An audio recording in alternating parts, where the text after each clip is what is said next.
भारतीय मीडिया पिछले एक हफ्ते से टीवी चैनल्स के ऊपर बड़के मारने में मसरूफ है और ये कह रहा है कि भारत किसी भी लम्हे पाकिस्तान के ऊपर हमलावर हो सकता है। और जब हमलावर होगा तो पाकिस्तान का पता नहीं क्या हाल कर देगा और क्या बड़के मारी जा रही हैं और क्या सुहाने ख्वाब देखे जा रहे हैं, लेकिन इसका उल्ट देखने को मिला है। जो भारतीय फिजाइया है उन्होंने अपने त्यारे हवा में उड़ाए, लेकिन जैसे ही पाकिस्तान के त्यारे हवा में उड़े तो साथ ही दुम दबाकर भागने पर मजबूर हो गए।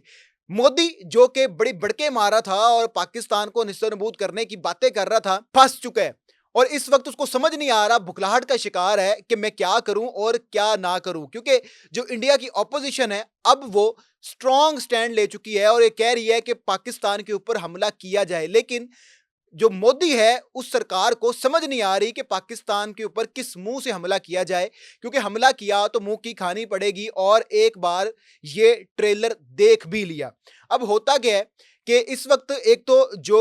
इंडिया का बॉर्डर है उसके जो इर्द गिर्द गांव हैं उनको खाली करवाया जा रहा है और वहां पर जो गुरुद्वारे हैं, जो मंदिर हैं, वहां पे ऐलानात करवाए जा रहे हैं कि जो जितना भी ये गांव है, देहात हैं, उनको खाली कर दिया जाए, क्योंकि मुमकिना जो जंग की सूरत हाल है इंडिया को कोई नुकसान ना हो। एक तो ये ऐलानात करवाए जा रहे हैं और उसके साथ ही साथ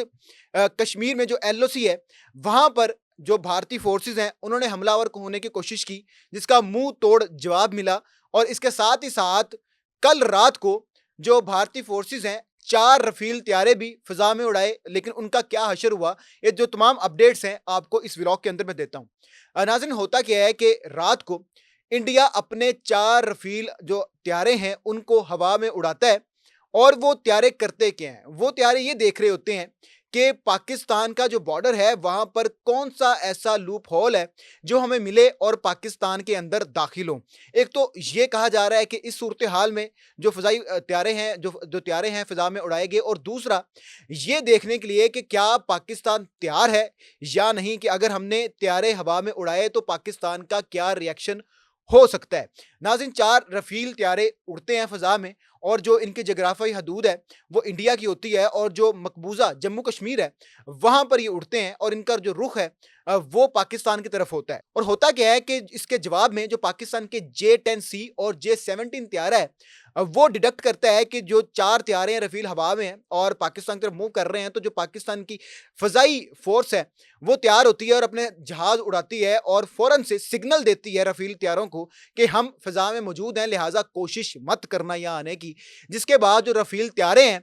इंडिया के वो दुम दबाकर भाग जाते हैं और जिसके बाद जो पाकिस्तान के जो वज़ीर इत्तलात हैं अताउल्लाह तारड़, वो एक ट्वीट भी करते हैं और लिखते हैं कि अगले जो 24 से 36 घंटे हैं वो बड़े अहम हैं और जो भारत है वो पाकिस्तान के ऊपर हमला कर सकता है, लेकिन जो पाकिस्तानी फोर्सेस हैं वो तैयार बैठी है। रफील त्यारे जो इंडिया की जानब से उड़ाए गए, वो रफील त्यारे इस वक्त इंडिया के पास वो टेक्नोलॉजी है कि इंडिया समझता है कि इससे बढ़कर कोई त्यारों की टेक्नोलॉजी नहीं हो सकती, लेकिन उसके मुकाबले में पाकिस्तान के पास जो J-10C और J-17 थंडर त्यारे हैं वो इतने स्ट्रॉन्ग टेक्नोलॉजी रखते हैं और वो इतने जदीद हैं कि वो पाकिस्तान की हदूद में रहते हुए अगर वो रफील त्यारों को तबाह करने का सोचते तो चंद सेकंड्स के अंदर उन त्यारों को तबाह कर सकते थे। यानी कि पाकिस्तान की जो फ़ज़ाई ताकतें हैं, पाकिस्तान की जो फ़ज़ाई फ़ोर्सेस हैं, उनके पास जो इस वक्त त्यारे मौजूद हैं वो इतने जदीद हैं कि इंडिया के अंदर वार करके जो इंडिया के जो जहाज़ हैं उनको तबाह कर सकते हैं। तो ये इसके बाद जो इंडिया है बड़ी बुखलाहट का शिकार है और उसके बाद जो इर्द-गिर्द के गाँव हैं वो खाली करवाने के लिए ऐलानात करवा रहा है। अब उसके बाद जो भारत है वो फिर से एक मिस एडवेंचर करता है और कोशिश करता है पाकिस्तान पर फायर करने की। एलओसी का मैदान है और एलओसी के अंदर जो क्यानी और मंडल सेक्टर है वहां पर हथियारों से पाकिस्तान के ऊपर जो गोलियां हैं वो बरसाता है, जिसके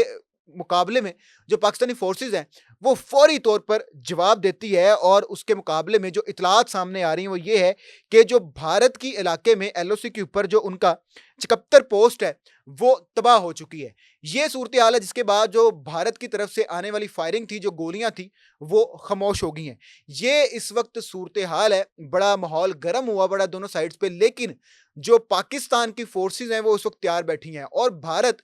बार बार कोशिश कर रहा है मिस एडवेंचर करने की, लेकिन जब मुंह तोड़ जवाब मिलता है तो उसके बाद उनकी गोलियां भी खामोश हो जाती हैं और उनके जो रफील त्यारे हैं वो भी भाग जाते हैं दुम दबाकर। अब होता क्या है जनाब अली, जो इंडिया की ऑपोजिशन है, जो इंडिया की अवाम है, इस वक्त मोदी के ऊपर प्रेशर डाल रही है कि पाकिस्तान के ऊपर हमला कर दिया जाए। लेकिन अब मोदी को समझ आ गई है कि अगर वो हमला करता है तो उसका क्या नतीजा निकल सकता है। अब वो भाग नहीं पा रहा, क्योंकि मोदी का ये बड़ा ट्रेंड रहा है कि जब भी इलेक्शन करीब आते हैं तो वो ये जंग की बातें करना शुरू हो जाता है। और जब जंग की बातें करना शुरू हो जाता है तो हल्का फुल्का मिस एडवेंचर भी करता है, जिसका फायदा उसको इलेक्शंस में हो जाता है। लेकिन इस बार इलेक्शन से पहले जो मोदी ने ये मिस एडवेंचर करने की कोशिश की है, मोदी के गले पड़ गया है और इस वक्त भारतीय फोर्सेस को समझ नहीं आ रहा हम क्या करें। रात को भी इनको दुम दबाकर भागना पड़ा और उसके अलावा जब एलओसी पर हमला किया तब भी भारतीय फोर्सेस को दुम दबाकर भागना पड़ा। ये सूरत हाल है इस वक्त एलओसी की, और जो ये सारी सूरत हाल है, और जो भारत है उसको समझ नहीं आ रही, बुखलाहट का शिकार है कि इस वक्त क्या किया जाए। जो पाकिस्तान की फोर्सेस हैं वो तैयार बैठी हैं, किसी भी किस्म का जो अगर मिस एडवेंचर होता है इंडिया की जानब से तो उसका मुंह तोड़ जवाब देने के लिए फोर्सेस तैयार बैठी हैं। हमारी दुआ है कि अल्लाह पाकिस्तान का हामी और नासिर हो और पाक फौज को ये जो एक आजमाइश आई है इसके अंदर कामयाबी दे।